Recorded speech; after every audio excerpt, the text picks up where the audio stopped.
요나서 강의, 오늘은 9번째 시간으로 여호와께서 두 번째 요나에게 말씀하시다, 이런 제목으로 하나님 말씀을 전하도록 하겠습니다. 하나님께서는 요나를 물고기 뱃속에서 극적으로 살려내셔서 다시 땅을 밟게 하셨습니다. 역사상 물고기 뱃속에서 3일간이나 생존해 있다가 다시 살아서 돌아온 사람은 아마 요나밖에 없을 것입니다. 예수 그리스도께서는 마태복음 12장과 그리고 16장에서 두 번이나 이 사건을 언급하시면서 이 전무후무한 요나의 사건이 죽은 지 사흘 만에 다시 부활하실 자기 자신을 예표하는 표적이라고 밝히신 바 있습니다. 죽었다가 다시 살아났다고 밖에 볼 수 없는 요나. 오늘 그에게 두 번째 하나님의 말씀이 임했다고 성경은 기록하고 있습니다. 하나님께서는 결코 포기를 모르시는 분이십니다. 성경은 결국 또다시 요나가 하나님의 말씀을 두 번째 받게 된 것을 기록하고 있습니다. 하나님의 말씀은 변개되거나 취소되거나 결코 사라져버리는 그런 말씀이 아닙니다. 반드시 말씀하신 대로 이루어지게 되어 있습니다. 예수님께서는 마태복음 5장 18절에서 진실로 너희에게 이르노니 천지가 없어지기 전에는 율법의 1.1획이라도 반드시 없어지지 아니하고 다 이루리라, 이렇게 말씀하셨습니다. 하나님의 말씀은 언제나 결과를 맺게 되어 있어요. 미완의 말씀이라고 하는 것은 없습니다. 하나님께서 한번 그 입에서 말씀하신 것은 결코 그냥 사라지는 법이 없습니다. 하나님은 결코 실언을 하시는 분이나 그냥 한번 해보시는 그런 말씀 따위를 말씀하시는 적이 없으신 분입니다. 그대로 반드시 진행되고 이루어질 뿐입니다. 그 말씀에는 반드시 그것을 이루고야 마시는 강력한 능력과 권위가 그 말씀 속에 담겨 있기 때문입니다. 하나님께서는 말씀으로 천지를 창조하셨습니다. 말씀이 떨어지기가 무섭게 모든 만물이 하나씩 그 존재를 드러냈습니다. 하나님의 말씀에는 폭발하는 능력이 있습니다. 그래서 능력이란 말의 헬라어 듀나미스라는 단어는 알프레드 노벨에 의해 발명된 강력한 폭약인 다이너마이트의 어원이기도 합니다. 어떤 영혼이든지 하나님의 말씀이 그 안에 임하게 될 때 그 말씀은 어마어마한 능력을 발휘하게 되어 있습니다. 모든 것을 송두리째 뒤바꿔 놓는 그런 가공할 힘이 그 하나님의 말씀 속에 담겨져 있다는 것이죠. 그러므로 어느 누구도 하나님의 말씀을 우습게 여기거나 가볍게 여길 수 없는 것입니다. 하나님의 말씀을 믿으면 구원을 얻는 것이고, 수없이 그 말씀이 귓전을 치고 지나갔음에도 불구하고 죄에서 돌이켜 회개하고 예수 그리스도를 구주로 영접하지 않는 자에게는 그 말씀에 예고한 바대로 영원한 지옥의 멸망만이 그를 기다리고 있을 뿐인 것입니다. 하나님께서는 반드시 하나님께서 하신 모든 말씀을 그대로 이루고야 마시는 하나님이십니다. 아무도 그 말씀 앞에 비껴서거나 못 들은 채 할 수 없는 것이에요. 하나님의 말씀에 불순종하고도 살아남은 요나를 보십시오. 이것은 무엇을 말씀하고자 함일까요? 요나가 그처럼 대단한 인물이라는 것을 이야기하려고 하는 것일까요? 그렇지 않습니다. 그것은 하나님의 사랑하는 자녀들을 향한 하나님 아버지의 풍성하신 자비와 그리고 긍휼을 보여주시는 그런 내용입니다. 그 하나님의 말씀이 요나에게 두 번째로 임하였다고 성경은 말씀합니다.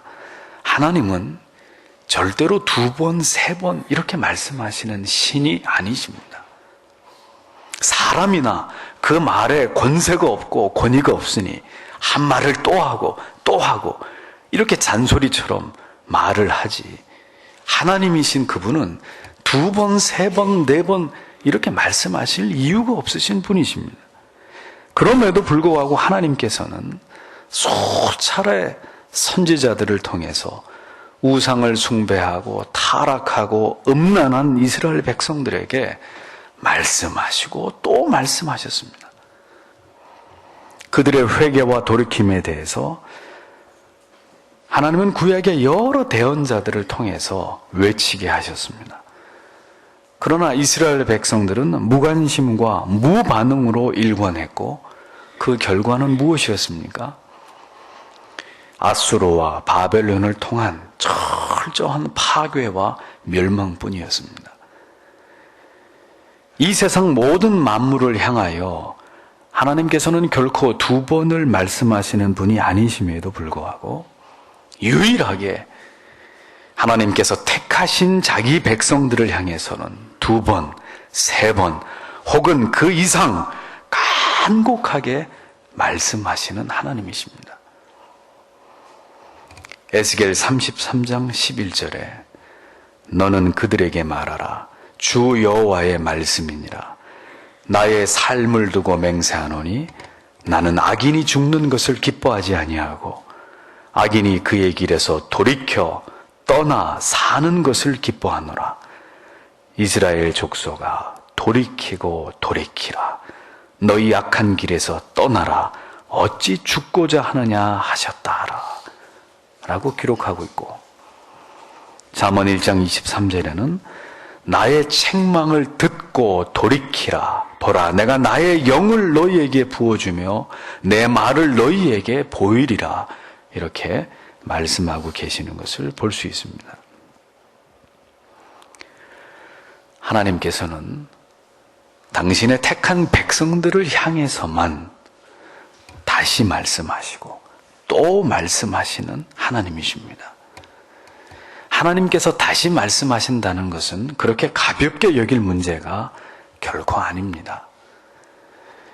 결단코 불의와 죄에 대해서 참지 않으시는 하나님께서, 악인에게는 신속하게 징벌하시는 하나님께서 당신의 사랑하는 택한 자녀들을 향해서는 오래 참으신다는 이 사실은 바로 그들을 향한 하나님의 사랑과 자비의 특별하심을 보여주는 것입니다. 베드로후서 3장 9절에는 주의 약속은 어떤 이들이 더디다고 생각하는 것 같이 더딘 것이 아니라 오직 주께서는 너희를 대하여 오래 참으사 아무도 멸망하지 아니하고 다 회개하기에 이르기를 원하시느니라 라고 주님의 인내와 사랑에 관해서 기록하고 있는 것을 볼 수 있지 않습니까? 하나님의 인내가 없다면 모두 우리는 이 자리에 존재할 수 없는 사람들이었습니다. 여러분이 아무리 하나님께서 보시기에 선하고 아름다운 일들을 많이 하셨다 하더라도 하나님의 넘치시는 자비와 긍휼하심이 없었다면 우리는 하나님 앞에 나와서 이처럼 하나님을 예배할 수 없었을 것입니다. 아무것도 그분 앞에 이거 보십시오. 내가 이걸 잘한 것입니다. 이것은 내가 하나님 앞에 잘하는 것입니다. 보아주십시오. 라고 할 만한 것들이 우리에게는 아무것도 없거든요. 하나님께서 오늘까지 여러분들을 기다려주고 계시는 분이십니다. 그 그 하나님의 용서와 인내가 있었기에 그분의 말 없으신 오랜 기다림과 오랜 참으심이 있었기 때문에 우리가 모두 하나님 앞에 나아올 수 있었던 것입니다. 그 누구도 기다릴 이유가 없고 누구에 대해서도 인내하실 이유가 없으신 이 우주 만물의 주인이신 하나님께서 당신에게 다시 기회를 주신다는 사실은 하나님께서 그만큼 당신을 사랑하고 계신다는 증거입니다. 사랑하지 않으면 결코 기다릴 필요가 없습니다. 사랑하기 때문에 교도소를 제 안방 드나들듯이 하던 아들의 출소날, 교도소 정문 앞에는 변함없이 그의 아비가 또다시 두부를 사들고 아들을 기다리는 것입니다. 사랑하기에 어머니는 가출을 한 지 수년 만에 애를 낳아 안고 돌아온 딸을 품에 끌어안고 한없이 눈물을 흘리면서 아이를 낳아서 돌아온 딸을 아기처럼 가슴에 꼭 끌어안아 놓을 줄을 모르는 것입니다. 사랑은 다시 또 다시 기회를 주고 또 기회를 주는 것입니다. 설교 가운데 제가 비유를 드는 것을 결코 좋아하지 않지만 이 비유만큼은 하나님 아버지의 마음을 잘 이해할 수 있는 가슴 뭉클함이 있어서 이 이야기를 다시 여러분들에게 전합니다. 버스 뒷좌석에 아까부터 혼자 앉아서 안색이 어두운 한 청년이 있었습니다. 버스 안에는 흥겨운 승객들이 노래를 부르면서 즐거워하고 있었습니다.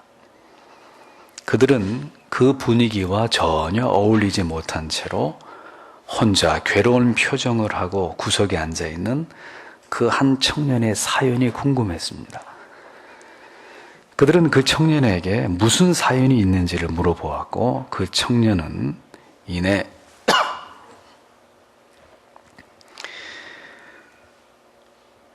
굳게 다물었던 그 입을 열고는 자신이 지금껏 무슨 잘못을 많이 저질렀고 이제 부모님께 속죄를 하기 위해서 고향으로 내려가고 있는 길이라고 이야기를 했습니다. 부모에게 큰 잘못을 저지른 아들은 고향으로 돌아가기 전에 부모님에게 편지를 한 통 보냈습니다. 지난 날에 잘못을 다 용서해 주시고 다시 저를 아들로 받아주시고자 하신다면 버스가 서는 고향 정거장 옆에 서 있는 커다란 플라타너스 나무에 노란 리본 한 장만을 매달아 주십시오. 그러면 저를 용서하시고 다시 받아주시겠다는 의미로 알고 용기를 내서 부모님의 집으로 돌아가겠습니다. 청년의 얘기가 끝나갈 무렵 이제 다음 커브만 돌면 그 청년이 내릴 정거장이 다가오고 있었습니다. 버스가 커브를 돌아서 그 정거장으로 들어갈 무렵 차 안에 있는 승객들이 일제히 환호성을 지르기 시작합니다. 그 이유는 창문 밖으로 눈에 들어온 정거장 그 곁에 서 있는 큰 나무에 모든 가지에 나부끼고 있는 수 없는 노란 리본의 물결이 그들의 눈에 들어왔기 때문입니다. 그 청년과 그 청년을 얼싸하는 버스 안의 사람들의 눈시울이 뜨겁게 붉어지고 있었습니다. 사랑은 다시 기회를 주고 다시 기다려주고 언제든 돌아오도록 등불을 밝혀두고 대문을 활짝 열어두고 나간 자식을 기다리는 아비의 마음입니다. 그 사랑이 바로 저와 여러분들을 향한 하나님의 사랑입니다. 아들을 우리를 대신해서 십자가 위에 매달아 온갖 고초와 멸시를 받으며 죽음 가운데 그를 내어버려 두실지언정 결코 우리를 포기하지 않으시는 그 사랑이 바로 우리를 향한 하나님의 사랑인 것입니다. 다시 일어날 수 있는 힘을 주시는 하나님, 그분이 우리의 아버지이십니다. 주님을 모른다고 3번이나 부인한 베드로에게 주님은 다시 찾아오셔서 친히 조반을 지어 먹이시면서 가장 부드럽고 온유한 음성으로 베드로에게 물어오셨습니다. 요한의 아들 시몬아, 내가 다른 사람들보다 나를 더 사랑하느냐? 3번이나 부인한 베드로에게 똑같이 다시 3번이나 그 입술로 주님을 사랑한다고 고백하게 하심으로써 평생을 안고 살아가야 했을 예수를 부인한 그 죄책감을 예수께서 그 베드로의 마음속에서 이렇게 씻어내고 계셨던 거예요. 예수께서는 자신을 부인했던, 자신의 사랑했던 그 제자에게 3번이나 동일하게 이렇게 말씀하셨습니다. 내 양을 먹이라. 그에게 다시 일어설 힘과 용기와 소망을 주시고자 하신 것입니다. 너는 이렇게 죄책감과 네 자신에 대한 좌절과 네 자신에 대한 분노 속에서 이렇게 웅크리고 있어야 될 자가 아니다. 너는 내 양을 먹여야 될, 너는 내 양을 먹여야 될 내 지극히 사랑하는 내 제자가 아니냐. 내 사명은 처음 내가 너를 불렀을 때와 같이 사람을 낚는 어부가 되어야 할 자이다 라고 주님께서는 그 베드로에게 그 사랑을 그에게 깊이 표현하시는 것입니다. 자신을 3번이나 부인했던 제자를 향한 주님의 마음은 그런 것이었습니다. 예수님께서는 모든 것을 미리 다 아시고 부르셨습니다. 베드로를 처음 만났을 때 이미 그가 예수를 부인하리라는 사실을 주님은 알고 계셨습니다. 요나를 부를 때 그가 하나님의 명령을 뿌리치고 다시스로 내려갈 것이라는 것 하나님은 알고 계셨습니다. 그럼에도 불구하고 그에게 명령하셨던 것이죠. 나와 여러분들을 부르시기 전부터 우리가 어떤 삶을 살아갈지를, 어떤 죄를 짓고 어떻게 주님을 배반할지를 그분은 모두 다 알고 계셨음에도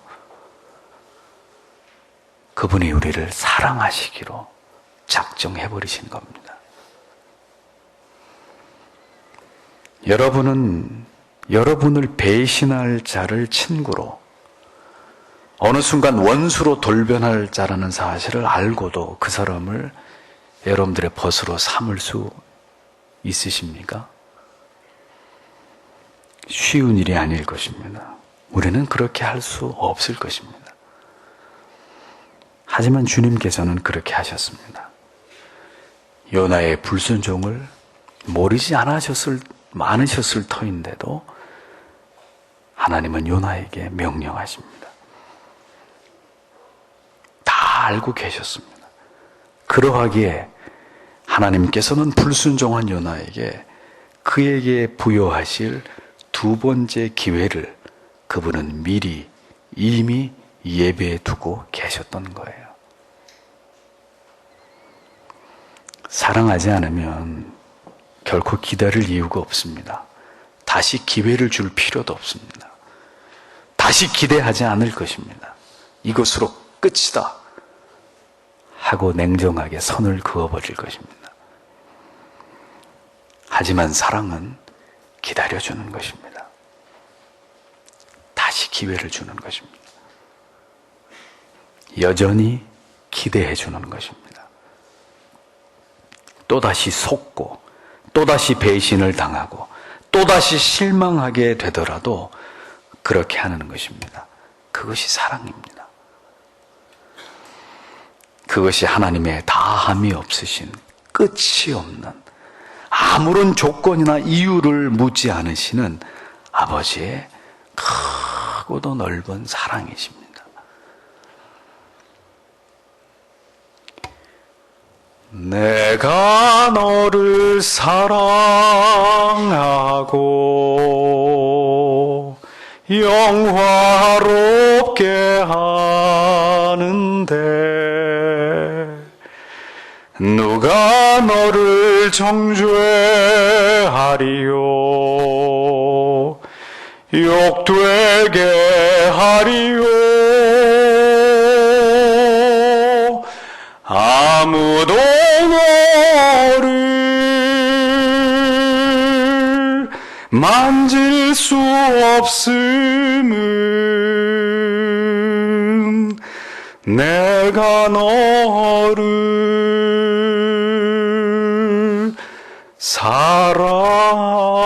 사랑함이라.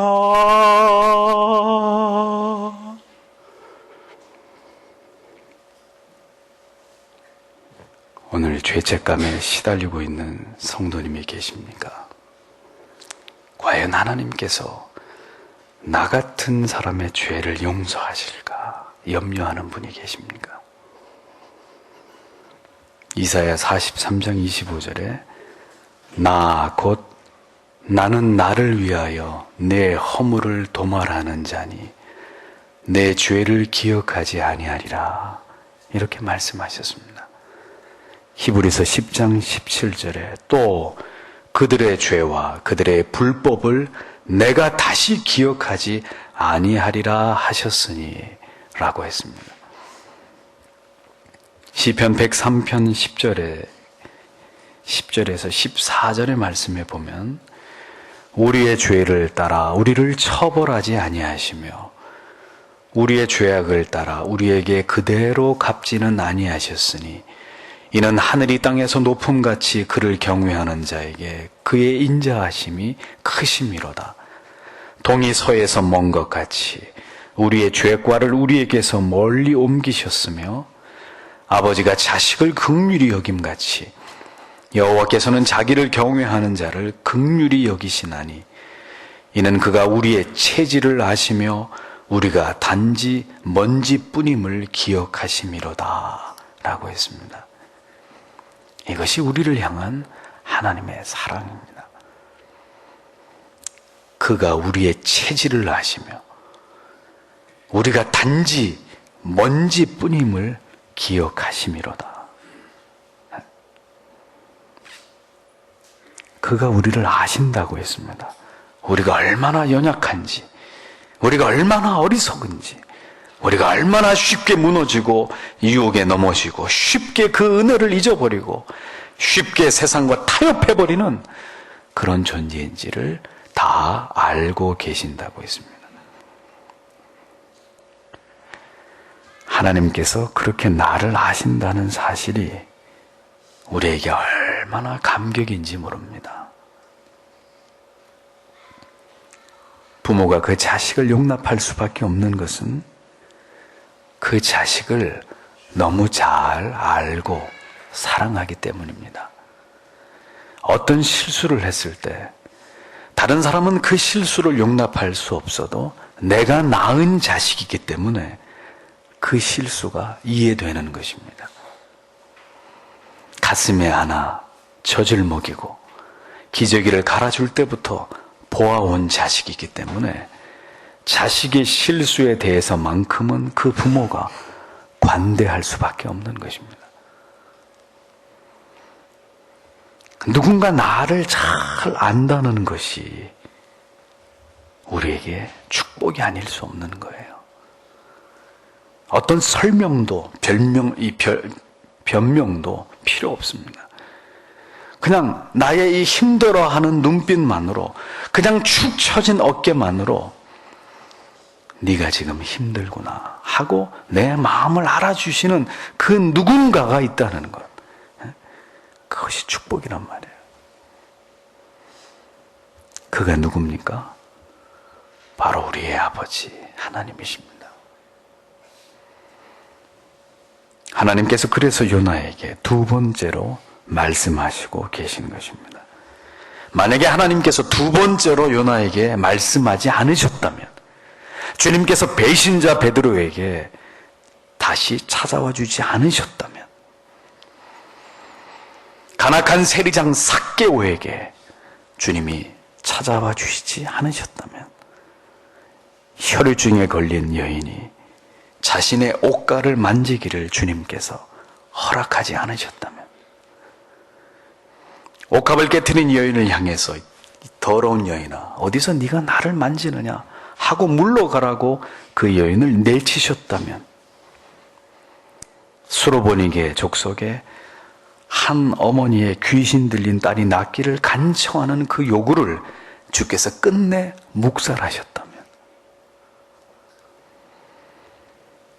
주를 알기 전에 이 세상에서 온갖 죄를 저지르면서 내 자신만을 위해서 살아왔던, 아니 지금도 죄를 지으면서 살아가고 있는 저와 여러분들을 향한 하나님의 두 번째의 기회가 영원히 주어지지 않는다면, 우리는 영원히 버림을 받아서 저 불타는 지옥의 불못에 던져질 수밖에 없는 소망 없는 가련한 인생이 되었을 뿐이라는 것을 우리는 자주자주 기억해야 합니다. 그 사실을 떠올려 보아야 합니다. 사랑하는 성도 여러분, 여러분들에게는 언제나 영원한 두 번째의 기회가 있다는 사실을 잊지 마십시오. 로마서 8장 1, 2절에 그러므로 이제 그리스도 예수 안에 있는 자에게는 결코 정죄함이 없나니 이는 그리스도 예수 안에 있는 생명의 성령의 법이 죄와 사망의 법에서 너를 해방하였음이라 라고 말씀하셨습니다.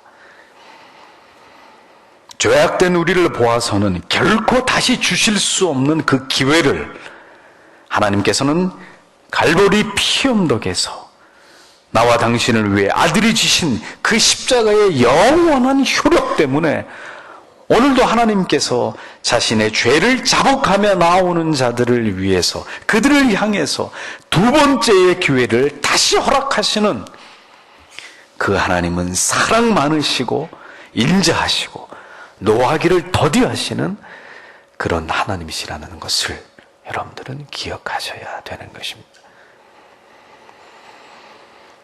하지만 여러분들이 기억해야 될 분명한 또 한 가지의 사실은 영원한 이 두 번째의 기회가 허락되지 않는 자들도 있다는 사실입니다.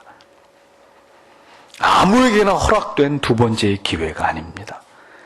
수없이 죄를 지어도 수 없는 두 번째의 기회가 주어지는 두 번 죽는 자들이 있고, 단 한 번의 죄를 지어도 그 한 번의 죄로 말미암아 영원한 멸망과 저주의 지옥에 던져질 한 번만 죽는 자들이 있단 말이에요.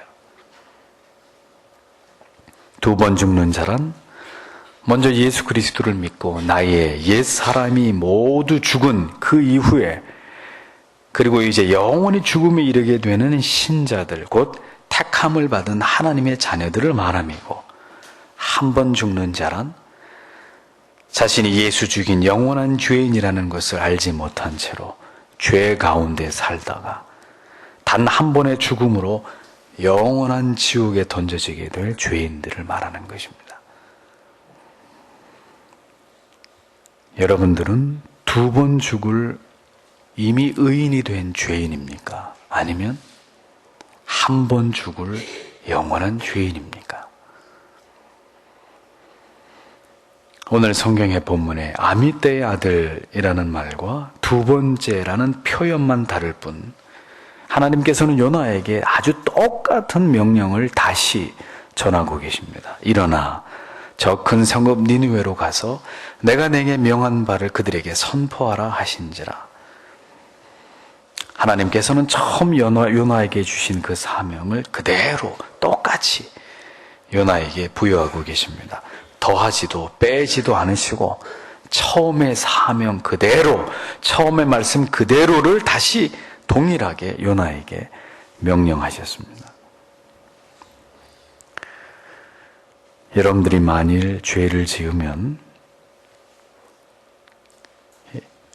하나님의 의인된 하나님의 자녀로서의 가치와 존재가 감가상각되는 것입니까?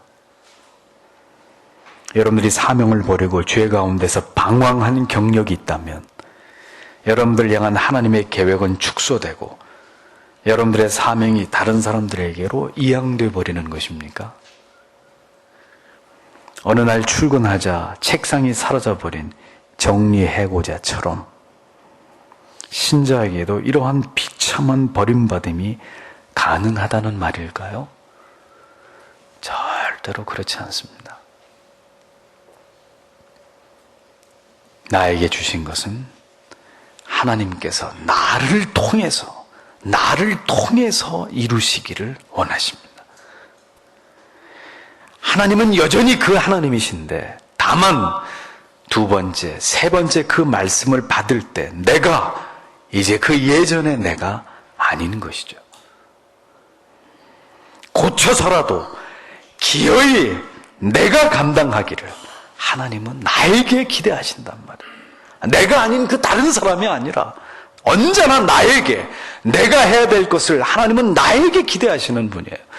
내가 그것을 할 수 없으면 할 수 있게 만들어서라도, 할 수 있도록 기다려서라도 하나님은 나를 통해서 그 일을 하시고자 하시는 분입니다.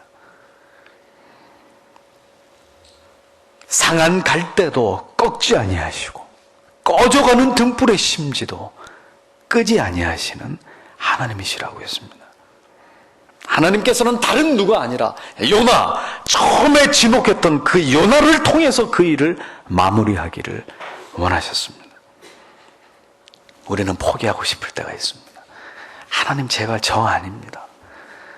이제 못하겠습니다. 하나님 다른 사람을 시키세요. 왜 꼭 저여야 됩니까? 하고 싶을 때가 있습니다. 그래도 하나님은 포기하지 않습니다.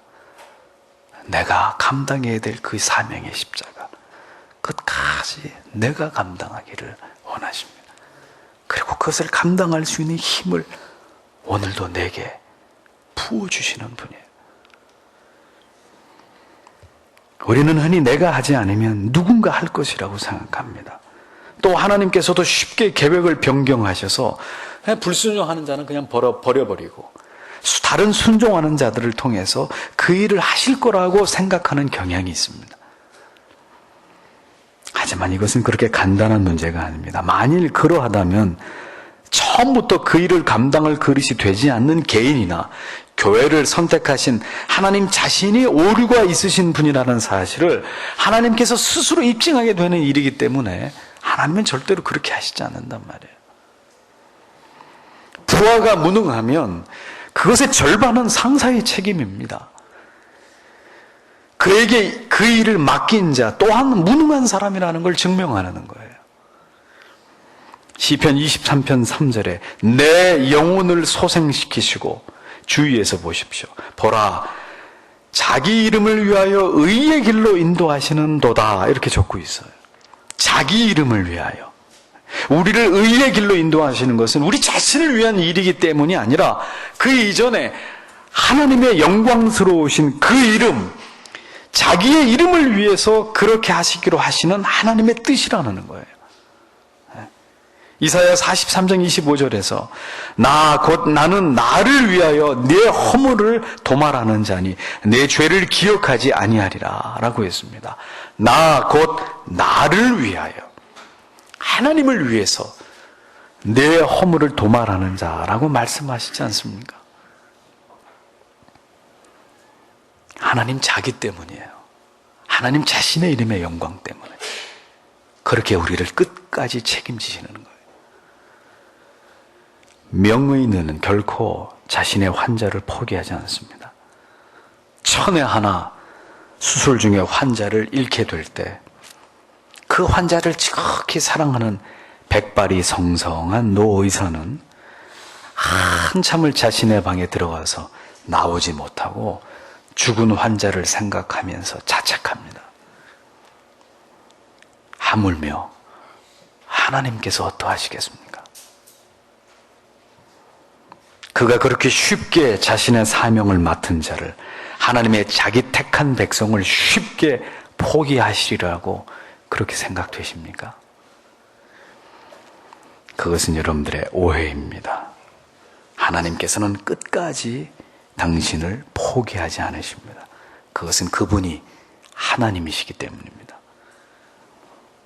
여러분들이 악하건 선하건 부자건 가난하건 많은 지식을 가졌건 그렇지 못하건 간에 하나님이 여러분들을 사랑해 버리시기로, 여러분들을 통해서 그 일을 행하시기로 작정하셨기 때문입니다. 이것이 바로 칼빈이 말한 불가항력적인 그분의 은혜라는 것입니다.